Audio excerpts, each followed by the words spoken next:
సమస్య సమస్య సమస్య నిత్య సమస్యలతో సతమతమవుతున్నారా? ఇక చింతించకండి. 25 సంవత్సరాలుగా లక్షలాది మందిని బాగు చేసిన మహానుభావుడు. ప్రపంచంలో ఎంతో మంది అతనిని నమ్ముతారు. ఉన్నది ఉన్నట్టు చెబుతారు. అతను చెప్పలేని విషయం, బాగు చేయని సమస్య లేదు. మీ సమస్యలకు 100% జాతకరీత్యా పరిష్కారం చూపిస్తారు. ఇప్పటి వరకు ఎంతో మంది గురువు గారి దగ్గరకు వచ్చి సమస్యలకు పరిష్కారం పొంది సంతోషంగా ఉన్నారు. వెంటనే ఫోన్ చేయండి. సరిక అన్స్టాపబుల్ అనేటువంటి షో ఎంత బాగా నడుస్తుందో మీరు చూసే ఉంటారు, వినే ఉంటారు, చూసే ఉంటారు. అన్స్టాపబుల్ షోకి చంద్రబాబు గారిని, లోకేష్ గారిని బాలయ్య గారు పిలిపించడం జరిగింది, మాట్లాడించారు. వాళ్ళ మనసులో ఉన్నటువంటి అంతరంగంగా ఉన్నటువంటి కొన్ని భావాలను వాళ్ళు పంచుకోగలిగారు. తర్వాత పవన్ కళ్యాణ్ గారిని పిలిచారు. పవన్ కళ్యాణ్ గారి ఏదో పెళ్లిళ్ళ వ్యవహారం గురించి, వాటి గురించి కొన్ని ప్రత్యేకమైన ప్రశ్నలు బాలయ్య గారు అడిగినట్టుగా మనం వింటున్నాం. ఇప్పుడు ఈ సంక్రాంతి బరిలో యాక్చువల్గా చిరంజీవి గారు, బాలకృష్ణ గారు ఇద్దరు పోటీ పడబోతున్నారు. వీళ్ళిద్దరు ఎప్పటికప్పుడు ఆధిపత్య పోరు ఉంటుంది అనేటువంటి ఒక ఇది ఉంది ఇద్దరు ఫ్యాన్స్.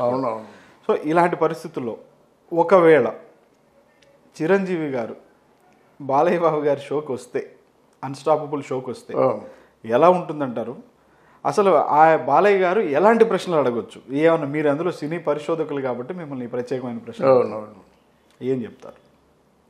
ఈ షోకి బాలకృష్ణ గారు సరికొత్త మేనరిజం అలవాటు చేసుకున్నారండి. అదేంటంటే మనసులో ఏ అరమరికలు లేకుండా నిర్మోహమాటంగా ప్రశ్నించేయడం. ఫర్ ఎగ్జాంపుల్, మీరు 3 పెళ్ళిళ్ళు చేసుకున్నారు. ఏ కారణం చేత? మీరు పెళ్ళిళ్ళు చేసుకున్నప్పుడు మీ పిల్లలు గుర్తుకు రాలేదా? ఈ చిన్న ప్రశ్నలే. అలాంటి ప్రశ్నలు చాలా యాదృచ్ఛికంగా, కాకతాళీయంగా అడిగేస్తున్నట్టు, సునాయాసంగా అడిగేస్తుంటే ఎవరేం చెప్తారు? సో ఆ బాడీ లాంగ్వేజ్ మాత్రం డెఫినెట్గా ఆయన అడాప్ట్ చేసుకున్నటువంటి బాడీ లాంగ్వేజ్ చాలా బాగుంది. ఒకటి. తర్వాత ఈ షోని డిజైన్ చేసినటువంటి రైటర్ కూడా మంచి ఒక క్యాలిక్యులేటివ్గా, తర్వాత ఏంటంటే ప్రజలకు కనెక్ట్ అయ్యే విధంగా వాళ్ళు మనసులో ఉన్నది చెప్పేలా కాదు, ప్రజల మనసులో ఉన్నటువంటి సందేహాలని తీర్చేలాగా వాళ్ళు డిజైన్ చేశారు. దాన్ని నాకు చాలా బాగా నచ్చింది. తర్వాత మనకి అల్లు అరవింద్ పబ్లిక్గా చెప్తున్నాడు, ఒక సినిమాకి ఇంత లాభాలు రావు, ఈ షోకి సినిమాలు మించినటువంటి లాభాలు కోట్లు వస్తున్నాయని చెప్పేసి. అంటే మరి ఎలాగ పాపులర్ అయింది? అదే మన పవన్ కళ్యాణ్తో షో మాత్రం ఇండియాస్ బెస్ట్ షోగా అది గుర్తింపు పొందింది. ఇక్కడ చిరంజీవిని బాలకృష్ణ ఒక ఆట ఆడుకుంటాడు. మనిద్దరు సినిమాలు రిలీజ్ అవుతున్నాయి, నీ దృష్టిలో ఎవరి సినిమా బాగుంటుంది ఆయనకే చెప్పిస్తాడు. డెఫినెట్గా నీ సినిమా బాగుంటుందని చెప్తాడు. మరి నీకు అభిమానులు ఉన్నారు, నాకు అభిమానులు ఉన్నారు, నీకు మాస్ ఫాలోయింగ్ ఉంది, నాకు మాస్ ఫాలోయింగ్ ఉంది, మనిద్దరు మాస్ ఫాలోయింగ్లో ఎవరి ఫాలోయింగ్ మంచిదంటావు అని అడుగుతాడు. అంటే డెఫినెట్గా బాలయ్య మాస్ ఫాలోయింగ్ మంచిదని నేను చెప్తా. ఎందుకంటే ఒకప్పుడు చిరంజీవి థమ్సప్ ఏదో కూల్ డ్రింక్ యాడ్ ఇస్తే బాలకృష్ణ తాలూకు అభిమానులు అందరూ కూడా కొన్ని లక్షల మంది, కోట్ల మంది ఆ కూల్ డ్రింక్ తాగడం మానేశారు. మరి ఎంత డెడికేటెడ్గా ఉన్నారో చూసుకోండి. బాలయ్య ఫ్యాన్స్ అసలు కూల్ డ్రింక్ తాగలేదు, అసలు చిరంజీవి గారు యాడ్ చేశారని, చిరంజీవి గారు ఆ కూల్ డ్రింక్ తాగారని వీళ్ళు ముట్టుకోలేదు. అలాంటి ఫ్యాన్స్ ఉన్నారు కదా. ఇవన్నీ అడుగుతాడనమాట. అడిగిన తర్వాత ఒకసారి గట్టి గాఢంగా కావలించుకుంటాడు. ఇవన్నీ ప్రజల తాలూకు ఆలోచనలు. నా ఆలోచన అంటే యువర్ మై బెస్ట్ ఫ్రెండ్. నేను ఇండస్ట్రీలో నేను గౌరవించేది ఒకే ఒక వ్యక్తిని, దట్ ఈజ్ చిరంజీవి అంటాడు. అలాగే ఆ చిరంజీవి గారు కూడా ఏమంటారంటే, నేను ఆయన ఎన్టీ రామారావు గారిని అంటే ఆయన్ని నీలో చూసుకుంటాను, మళ్ళీ ఆయన వారసుడిగా ఆయన పేరు నిలబెట్టిన వ్యక్తిగా నేను నా మనస్ఫూర్తిగా అభినందిస్తున్నానని చెప్పేసి ఎన్టీ రామారావు గారి ఒకసారి తలుచుకుంటూ గాఢంగా కావడించుకుంటాడు. బట్ ఇద్దరి అభిమానులు కూడా పండగ అది. ఖచ్చితంగా సార్.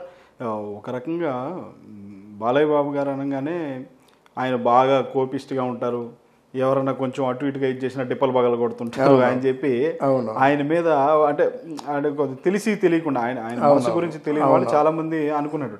ఆయన మీద ఉన్నటువంటి ఏవైతే అపోహలు ఉన్నాయో నిజంగా ఆయన ఎంత ప్యూర్ కైండ్ హార్టెడ్గా ఉంటారనేటువంటిది ఈ షో ద్వారా క్లియర్గా తెలిసిపోతుంది అంటారా? ఆ బాలకృష్ణ అని పేరు పెట్టినందుకు నిజంగా బాలకృష్ణుడే.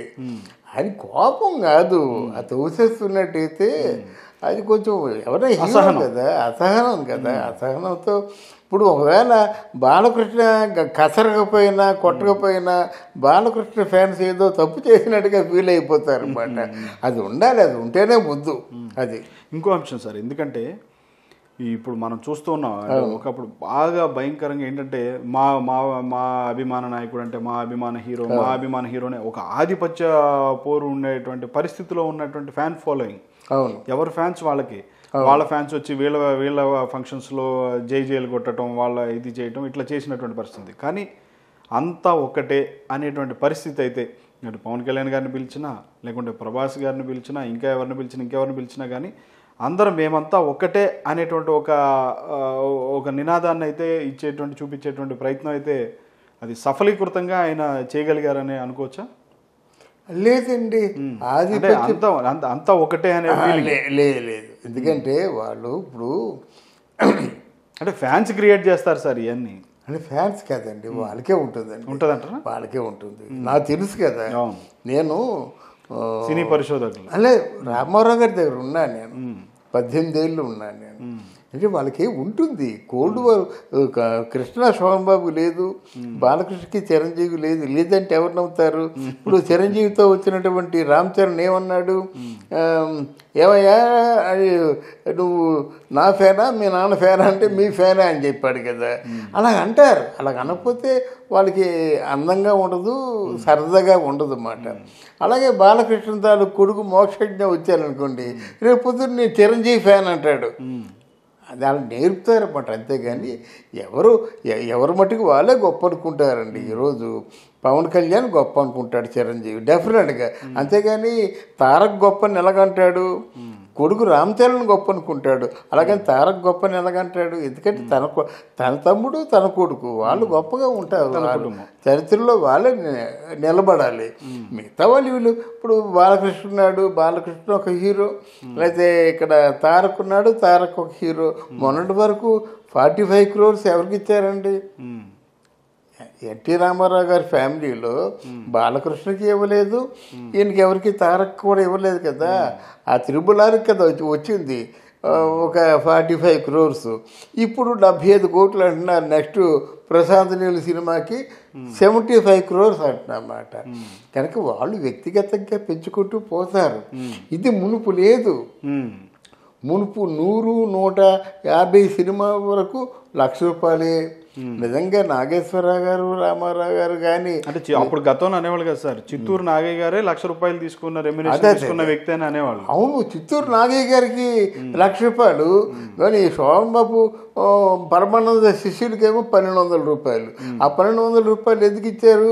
మెడ మీద ఈశ్వరుడు వేషం వేశాడు, మెడ మీద పాము వేశారన్నమాట. నువ్వు మెడలో పాము వేసుకుంటేనే ₹1,200 ఇస్తా అన్నారు. అంటే ఇట్లో డబ్బులు లేక ₹1,200 చేశాడు. గూడిసారి 116కి కరెక్ట్గా ఎంత ₹5,000. అలా అన్నమాట. ఇప్పుడు రామారావు గారికి నాగయ్య గారు వేరు, ఆ రోజుల్లో సావిత్రి గారు వేరు, వాళ్ళు డబ్బులు వచ్చాయి, కన్నమ్మ గారు వేరు. కానీ వీరికి అలా లేదు కదా. అంత డబ్బులు ఎక్కడి? ₹5,000 ఏమో అడ్వాన్స్, ₹500 జీతమును వాహిని స్టూడియోలో. ఎవరికి? ఎన్టీ రామారావు గారికి. సుశీల గారికి నెలకి ₹200 జీతం. ఇలాగ ఉంటున్నట్టయితే మరి అప్పుడు అలా ఉండేవారు, కట్టుబడి ఉండేవారు. ఇప్పుడు అలా కాదు కదా. అయితే సార్, అన్స్టాపబుల్ ద్వారా చిత్ర పరిశ్రమలో ఉన్న ఏ హీరోలైనా సరే వాళ్ళ ప్రొఫెషన్ వృత్తిపరంగా ఏ విధమైనటువంటి కొంచెం ఆధిపత్యం ఉన్నా కానీ అంతా స్నేహితులమే, మేమంతా చాలా ఒక కుటుంబ సభ్యులుగా ఉంటాం అనేటువంటి ఒక ఇదినైతే చూపించగలిగారు కదా సార్. ఒక కలుపుగోలుతనం, ఒక ప్రేమ అభిమానాన్ని చూపించారు. అయితే ఇక్కడ జరగవలసిన ఏర్పాట్లన్నీ చకచకా జరుగుతున్నాయి. తెలుగుదేశము తర్వాత జనసేన పార్టీ కలయిక, పొత్తులు, వాళ్ళిద్దరూ ఉంటే జనం కోరుకుంటారు కదా.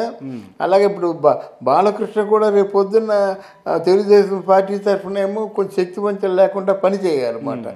ఇది జనసేన తెలుగుదేశం అంటే ఇప్పటికే కలిసి పని చేస్తున్నారు, ఒకరికొకరు సపోర్ట్ చేసుకుంటున్నారు, ఒకరి మీద ఒకరు ఆ సింపతిని. బీజేపీ బంధకాల్లో ఉన్నారు.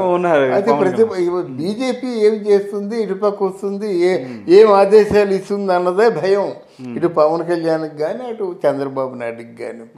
బట్ ఇక్కడ ఈయన చిరంజీవి రావడం కూడా జనసేనని దృష్టిలో పెట్టుకునే వస్తాడు. ఓకే, ఇప్పుడు ఎందుకు చిరంజీవి రావడం కూడా జనసేనని దృష్టిలో పెట్టుకునే వస్తారు. ఎందుకు అన్నారు కదా సార్, బహిరంగంగా అన్నారు కదా. అవును, నేను నా లాంటి వ్యక్తిత్వం ఉన్నోడైతే రాజకీయాల్లో మనం ఒకళ్ళ మాట అనలేము, త్వరపడి అనలేము, ఒక మాట అన్న డైజెస్ట్ చేసుకోలేము. అవును, కానీ నా తమ్ముడు అలా కాదు, మాట పడతాడు, అవసరమైతే 4 మాటలు కూడా అనగలుగుతాడు అని అన్నారు. అవునవును, కనుక వీళ్ళంతా మొత్తం కలుసుకొని మొత్తం సమాజాన్ని బాగు చేసినట్టయితే మనకు అంతకంటే కావాల్సి ఏముంది. తర్వాత ఒక మంచి ఆలోచనతో, మంచి సంకల్పంతో, మంచి భవిష్యత్తును కోరుకొని వీళ్ళందరూ కలుసుకుంటున్నారు కనుక వాళ్ళ కోరిక నెరవేరాలని మనం కోరుకుందాం. తప్పకుండా. Thank you very much sir. Thank you very much.